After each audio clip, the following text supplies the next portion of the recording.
Tonight we have a really special guest. If you have been following along on our weekly emails, you may have noticed that this month's theme is the adoptee's voice. And I think it's probably the most important voice for us to hear. I mean, they're all important, because I think it's the voice of the adoptee that helps us to be the best parents we can to our children and our future children. So tonight we're going to hear from Yael. Yael was adopted internationally, which I know doesn't really equate to any of us in this group. However, there are still so many things that we can take away and learn from Yael's story and what her experience has been. So, Yael, I'm going to turn it over to you. And if you have hopped on, please say hello in the chat and let us know that you're here, because you are going to get the most out of this if you engage and ask questions and comment. It will be more meaningful for you, and it'll be more fun for everybody. So, Yael, I'm going to turn it over to you. Tell us who you are, where you come from, and tell us a little bit about your story. Great. Well, thank you so much for having me. And I really look forward to sharing my story with all of you tonight. So just to give you a little bit of background, my name is Yael Adler. I am a Romanian adoptee, and I am the author of From Gypsy to Jersey, which we'll get to a little bit later on. Just to give you some background, I was adopted at the age of 2. It was a private adoption. I lived with my birth mother for the 2 years. I was never in an orphanage type of setting. And the timing of my adoption was actually very significant. Communism had just ended in Romania, and everyone was living in complete poverty after having experienced, living life under the dictatorship of Nicolae Ceausescu, who banned contraceptives and abortion. And that was the reason why there were hundreds of thousands of children who were eligible for adoption in the early 90s, and why people were kind of fleeing to Romania at that time. And what was happening was right here in the US, Barbara Walters and Hugh Downs, part of ABC's 2020, they were broadcasting this really moving series on Romania and all the children who were orphaned and who needed families. But they also focused on private adoptions. And my parents, who had difficulty conceiving for many years and actually experienced a prior failed domestic adoption, they were tuning in one night during this segment. And it was then that they realized that they really wanted to pursue a private adoption. So they reached out to the network and they got the attorney's information, who lived nearby, only in Philadelphia. And it was, that's kind of the starting point where their journey started. And they took some steps closer to having what they always wanted, which was a family. So that's kind of a little bit of background on me and how, my parents' journey started and my journey started. And, growing up, I always knew that I was adopted. My parents read adoption books to me as a child. I recall doing social groups with other children who were adopted. And I, remember having conversations with them. I remember just kind of crawling into bed, like on the weekends and, having those talks with them. And, I think I grew up really thinking that there was a lot of openness in our house. And I think now, being an adult and kind of reflecting back on that, I question that level of openness that we really had. And, I remember, just kind of thinking about it and recalling that really those conversations were pretty generic. They were very surface level. My parents would share that Romania was really poor and my birth mother wanted a better life for me. And that was the reason for my adoption. And, I remember asking, is my birth mother still alive? Is that a possibility? And the response that I got was something along the lines of, well, it's not likely because the conditions there were so bad, and life was just so hard. And, to kind of stop and reflect on that, I feel like that could have gone a different way. maybe my parents could have said something like, I honestly don't know if your birth mother is alive or not. Maybe one day we can take the steps and find out together. Or maybe one day I can help you find the information you're looking for. And I think that's just kind of one example of, you know, just a different way that could have gone down. And I think about that a lot. I love that. I love that idea of saying maybe one day we could find out more Right. together and opening that door. Exactly. Um, gosh, you know, that's awesome because so often we just want the words. Like, tell us the words. Tell us the words to use because that's where everybody struggles the most, right? What Right. word should I say? And it, and to your, my guess is your parents didn't think they were holding anything back by being surface. Right. No, absolutely not. And I certainly don't hold a grudge, on the way that they handled how the way they handled the conversation back then. I mean, I think as parents in general, whether you adopt or not, there's no rule book. We're all learning as we go. And, I can't tell you how many conversations I've had with my daughter where I walked away and said, well, I probably could have handled that a little better, you Hmm. know. But the beauty of that is that there is just so much more education now. And even talking to my mom, she's like in constant amazement of just how many groups there are and how much support there is within the adoption community, because she never had that. She was never exposed to that. So I certainly don't hold, any grudges against the way that things were handled and the way things were said. But there's always room for improvement. And like you said, it's finding those words to say that could just be a little bit more meaningful and could help, your child a little bit more. Yeah. First of all, I love that your parents got the idea to adopt out of the country from Barbara Walters, who used to be called Baba Wawa. And that's aging me because I grew up watching Barbara Walters. That's awesome. Um, and so from the time you started to understand, like, what are your earliest memories of understanding adoption or that you were brought into your family through adoption? I mean, I think those were some of those things that I touched upon were probably my earliest memories. My parents reading books to me about adoption, Hmm. or attending like that social play group that I know an adoption agency kind of hosted in the city. And I remember going to that and just being around other kids, and it was just completely normal. And I really didn't think much about it at all. And I think in general, I really didn't give a whole lot of thought to my adoption growing up. Um, I didn't really dwell on the details, and I kind of shelved a lot of things because I just wasn't in that place. I wasn't in a mature enough place where I could really process it. I didn't really have the entire interest to process it at that point. I was kind of just absorbed in my life and all the other things going on. And I think now, being an adult, having a family of my own, I can kind of I can kind of look at the complexities of adoption in a different way, and Hmm. I have more of an opportunity to process it differently. Hmm. So now I'm probably thinking about my adoption more than I ever have. Um, I want to get to that in a second, but I'm curious if you think that the social play groups that you mentioned that you were always part of, do you think that was meaningful to you? Do you think that made a difference for you?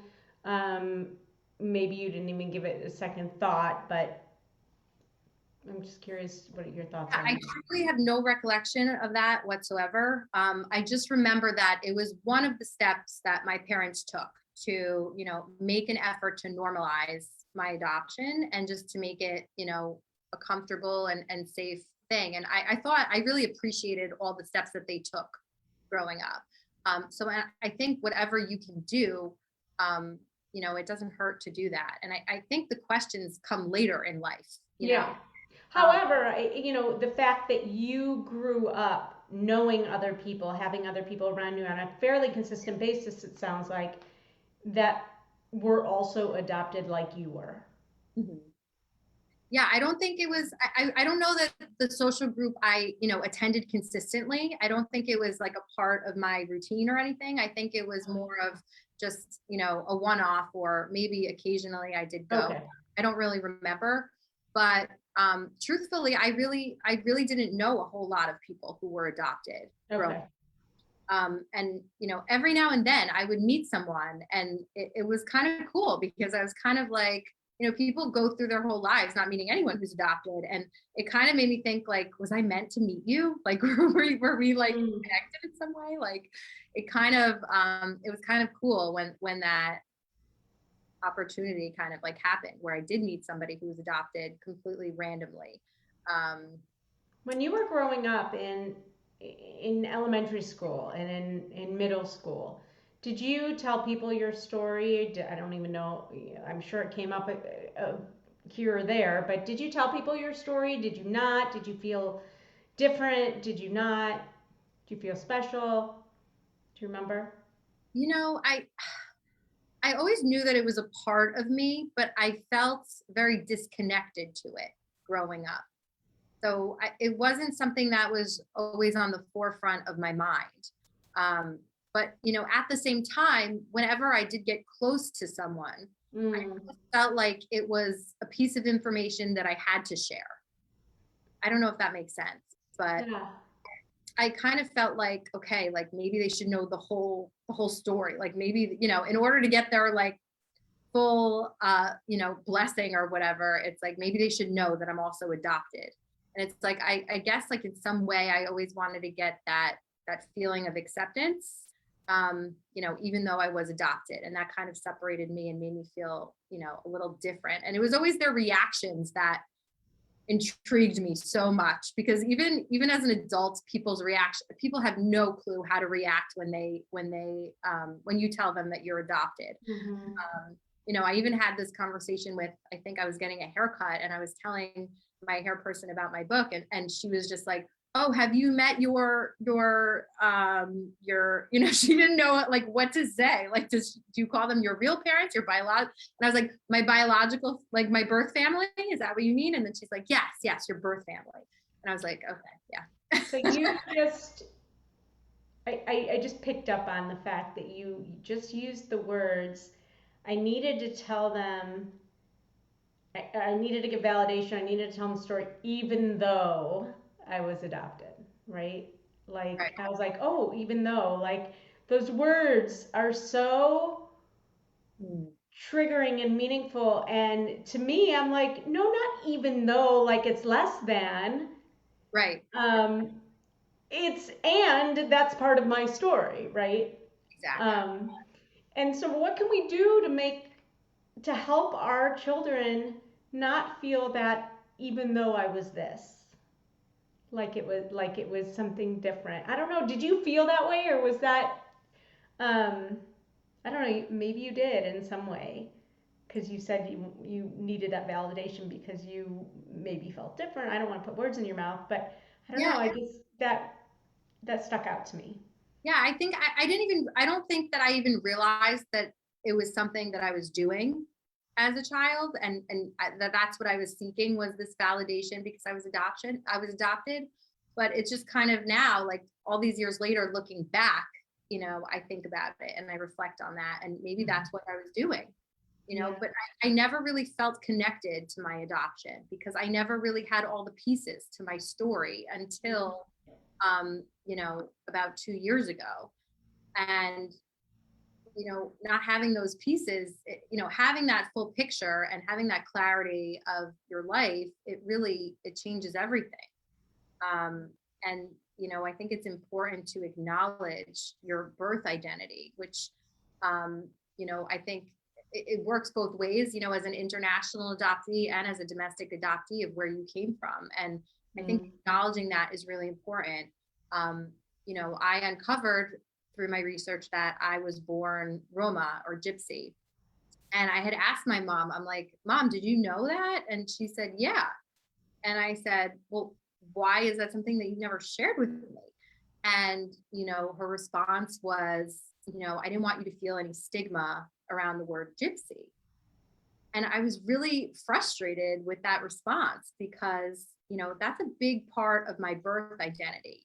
And it's pretty strange to think that for 2 years of my life, I had a different name. I spoke a different language. I Mm, was around people, who observed different traditions and had different beliefs. And um, I think that's important to acknowledge, and not erase that. And I think even, as a domestic adoptee, where you came from and that place of birth is a part of who you are. Um, and that should always be acknowledged, I think. absolutely. Talk to me about the name thing when you learned you had a different name. Yeah, that was definitely strange seeing on paper. Mm. My birth name was Adriana, and yeah, I make a joke that that's way easier to pronounce than my name now. So my parents really should have just stuck with that. But no, it was really strange to see that name on paper. Um, and how that all came about was that I was helping my mother, clean out her apartment to help her put it up for sale. And that's when I came across this binder of documents and photos. And for the first time ever, I saw my birth mother's name on paper, my birth father's name on paper. I saw the court date. I saw photos. I saw, my birth name, and just all of these pieces of information that I just stumbled upon. And it's just like, Wow. would my mom have even showed me this if I didn't like just stumble upon this? Like this was huge. And it was really at that moment that I decided that I really wanted to get more clarity about that part of my life and fill in those missing pieces to my adoption stories. So that's really what I did, and that's how things kind of unraveled. Were you angry when you came across that? Did you ever put that name back into the mix of your name? How did you No, talk to your parents about that? How did you talk to yeah. yeah, I don't think angry was the right word. I think you know I, it was kind of like shock and excitement all kind of combined. Like I was kind of just like, it almost felt like this mystery that I wanted to solve. But that mystery was my life, and that was really weird to kind of take in. And I all of a sudden I was just like, what? Who is this? Like, when did this happen? This court date is like telling a story here that I've never heard before. And in there, it mentions another child. Do I have a sister out there that I never knew about? It was just this like, it was fascinating to me almost. Mm. So I was more So, intrigued by it, I think, rather than yeah. rather than angry. Okay. And keep in mind, everybody, this is one person's story. Everybody reacts differently, and I so appreciate um, hearing your experience, because I don't ever feel like one person who was adopted can speak for all adoptees, right? And I know that we read things like that all the time, and everybody has their own story. I just want to check in. Can you guys hear us okay? Are you with us? I know a couple other people popped on. Can you say hello in the chat? Let us know that you're there. Um, I'm seeing people popping on in one place but not another. Can somebody let me know if you can hear us and see us okay? Because I see people coming and going, and I don't know how quickly comments are coming up. Um, I see Jennifer and Rivki and Katie. Can you guys hear us? I'm going to assume so. I hope so. Okay, Jennifer said hi. So I assume that hi. Okay, yeah. All right, we got it. Okay, so before you go on, I'm picking up on these little nuggets, and I wanna expand on it. Absolutely. A very common theme that I hear all the time is that as adoptive parents, we hold certain things back because we don't want you to feel a certain way. Well, we didn't want you to feel left out or that you had a stigma around you or whatever.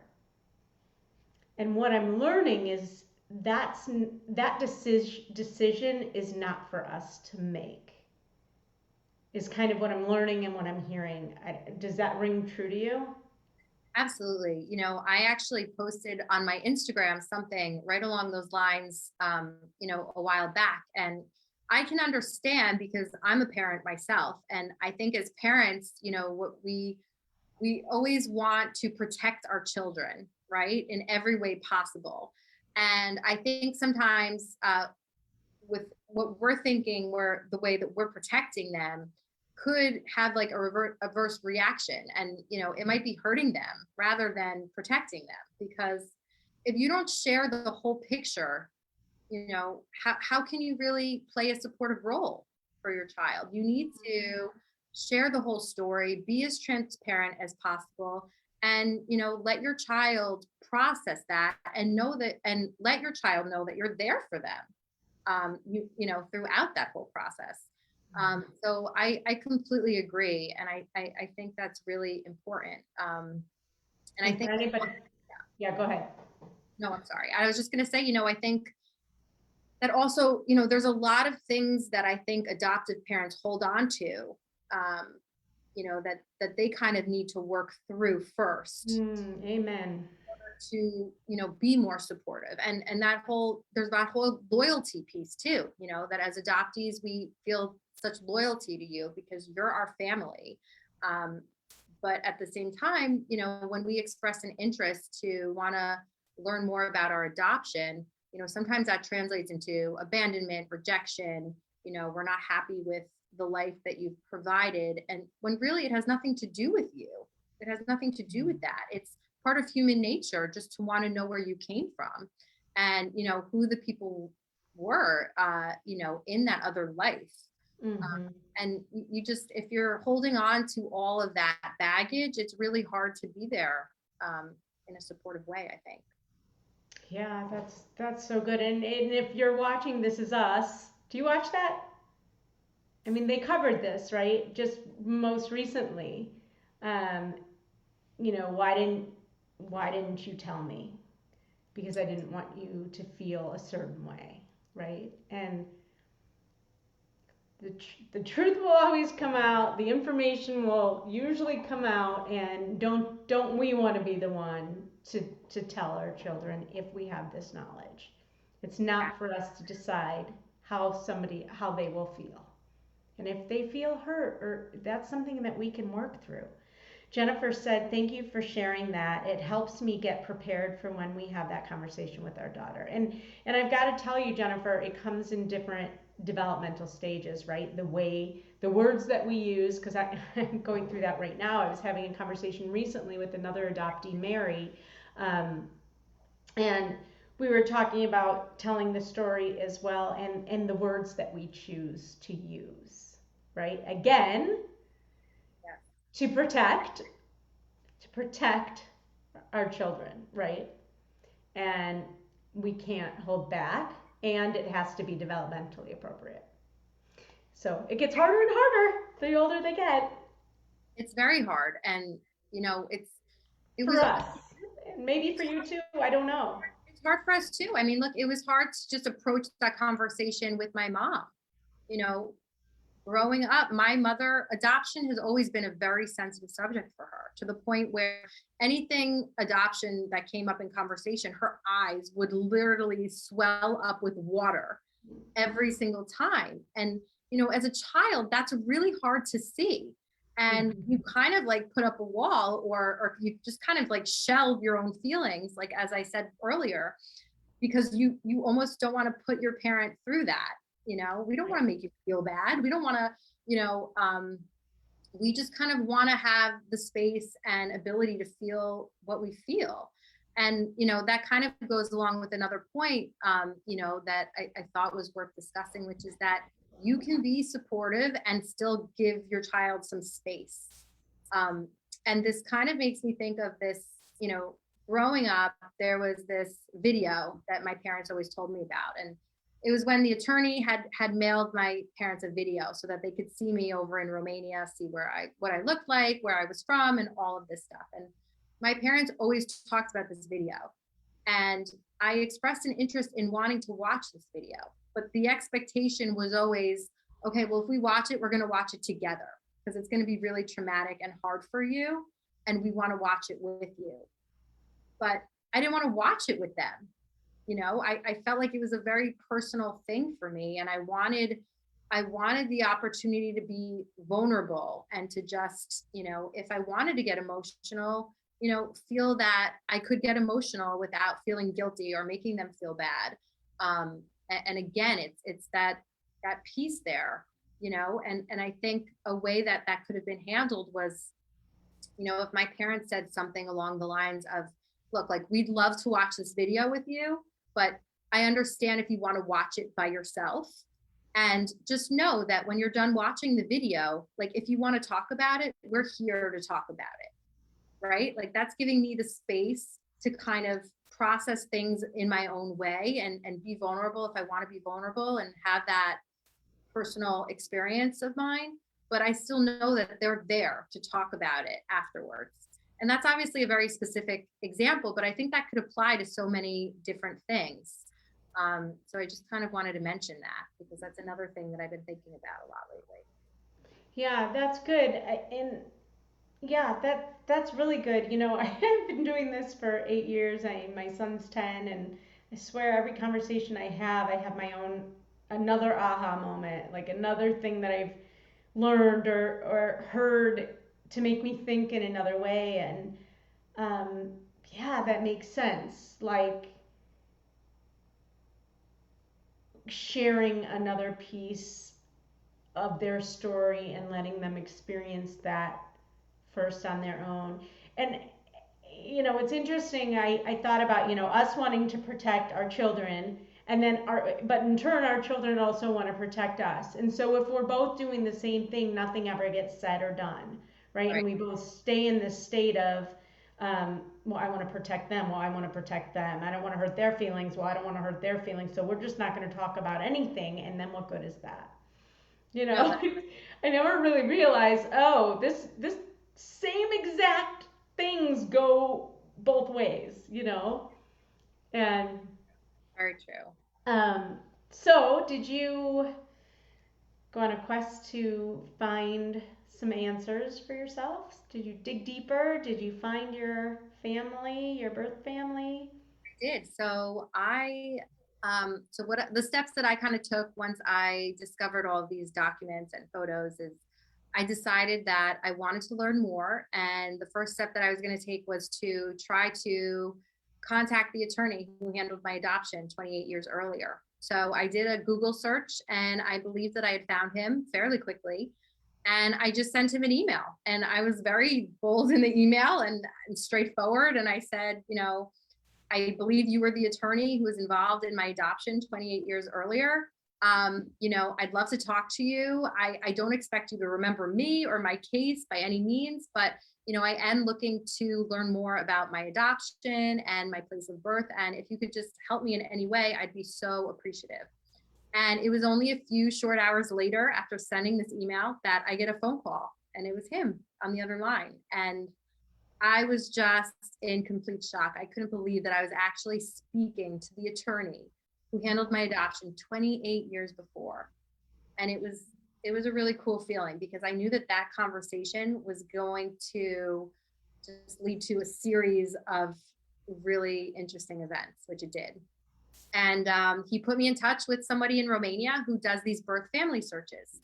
And I basically hired him to go out and do all the research. And I thought, yeah, this guy's just gonna do some research and send me a report and I'll have all these answers. And I get a text from him saying, I'm with your birth mother. She wants to FaceTime Whoa. you. Yeah, that was very unexpected. And I was not ready for that at all. But I kind of just pulled it together and I had a conversation with her for the very first time via FaceTime. And keep in mind, I thought this woman was not alive for my entire life. So finding out that she was alive and a real person was definitely Mm. a strange thing to process in itself.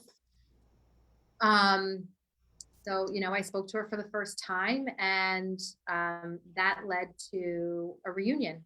And, what I'll say about that is my trip to Romania was so memorable for many reasons. And yes, my birth family was a part of that, but also seeing all of the places that were relevant to my adoption was, I never could have, I just never anticipated how meaningful that would be.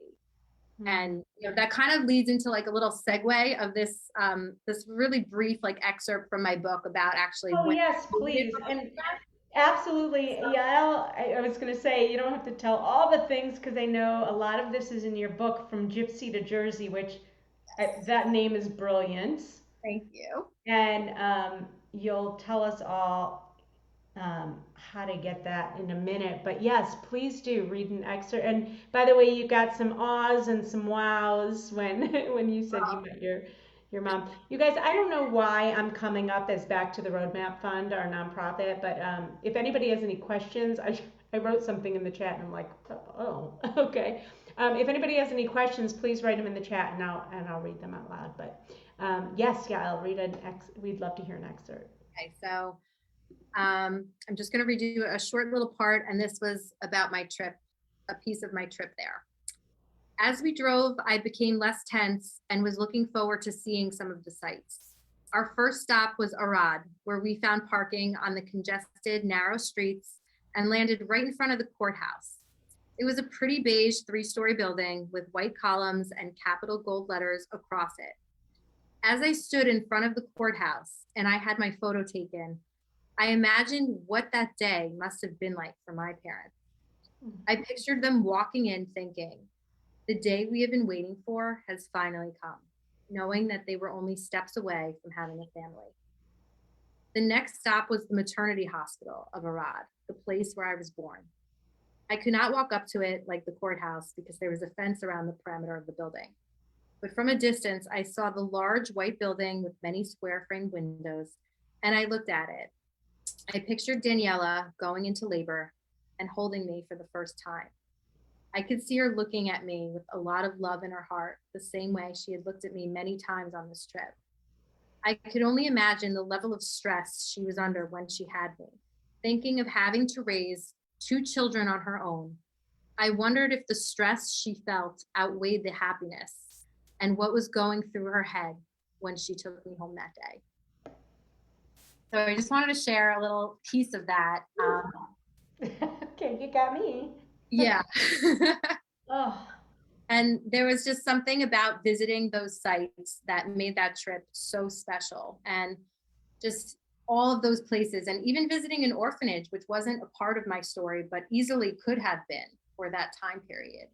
And just as I stood in front of each of those buildings, I just pictured my parents, I pictured my birth mother, and I kind of just went back in time and pictured what that was like for them. So it was a really powerful experience. what a beautiful piece of that story that you just shared because I think every single one of our children at some point in their life will probably feel and wonder that same thing, right? So many of our children, even if there's an open adoption. And Absolutely. yeah, that's really beautiful. Thank you so much for sharing that. Where can people read the rest of your story? Yes. So I'm in a bunch of different places, but if you're like me and on Amazon like every day, that's probably the easiest place to get it. Awesome. And if you are on Amazon, please put Back to the Roadmap Fund as your for Amazon Smiles to donate like I think 0.1%, but it all adds up. So you can buy her book and give back to the Roadmap Fund. There you Which is, go. Yeah. yeah. And I think, even for domestic adoptees, visiting your place of birth can be a really powerful experience. And again, maybe that's not something that's done with you. Maybe that's something that, you give your child the option, if you want to go and make a trip together, or maybe that's something they want to do on their own and then kind of process with you. And, I think it was just a really meaningful experience, and you have to be in the right headspace to kind of go on a trip like that. But for me, it was the right time in my life to do that. And I'm just so glad that I did. That's so beautiful. I took my son 2 years ago. We went to Utah to visit his birth mom, and we went together to the hospital. That's amazing. And I swear I That's saw the great. same chair I sat in. What? How was that experience for For you, Trey and child? for me. I mean, it was beautiful. I think he was like in awe. Like I could sense that he was putting together another big piece of his story, even though he had heard about it. And listen, most of us don't go back to see the hospital. I don't know what hospital I was born in, nor do I care so much, but because I have my whole story. But for him, I could see he was in awe, and he was still so young, but it was beautiful. It was a beautiful experience. I'm really glad that you guys got to experience that together. Yeah, I think that's really meaningful. definitely, definitely. Um, this was awesome. I don't know if you have any other last minute tips that you can give us that you maybe wish you would have experienced, or something that your parents did really well, that like any other advice you can give us. Yeah, I think, my only final thought would be and I think about this episode of This Is Us. Such a great show. There's really so many great Really is. takeaways from that show. But, I think about this episode where Randall, the adoptee, he missed the chance to meet his birth mom because unfortunately she passed away. But he did have the opportunity to connect with somebody who knew her intimately and so well. So he takes this trip to this cabin in the middle of nowhere, and he meets this person who tells him all about his birth mother. And it's this really emotional experience for him, and it's a lot to process because he too actually believed that his birth mother was no longer alive um, for his entire life. Mm.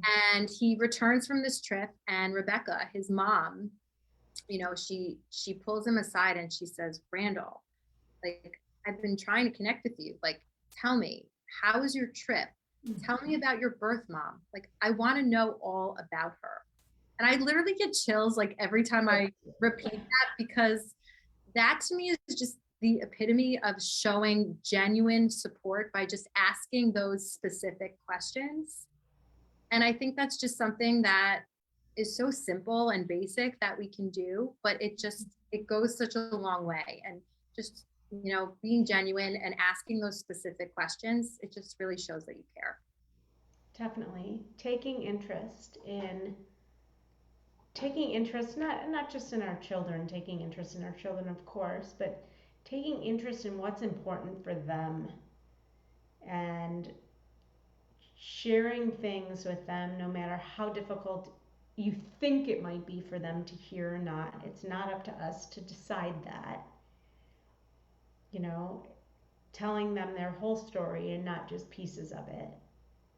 And making it known that it's okay for them to have space to experience whatever they need to experience, but that we're interested in knowing how that was for them. Exactly. Did I get all the pieces? I think you summarized that really well. Thank you. Awesome. Yeah, Al, thank you so much for being part of our community tonight and sharing your little golden nuggets and part of your book and your story and your hearts. We Thank felt it all. you. Um, and yeah, we'll keep connected. I'm so glad I found you on Instagram. Yes, likewise. Thank you so much. And I really enjoyed speaking with all of you tonight. Thank you so much for hearing my story. Awesome. Thanks. Have a good night. Bye. Bye.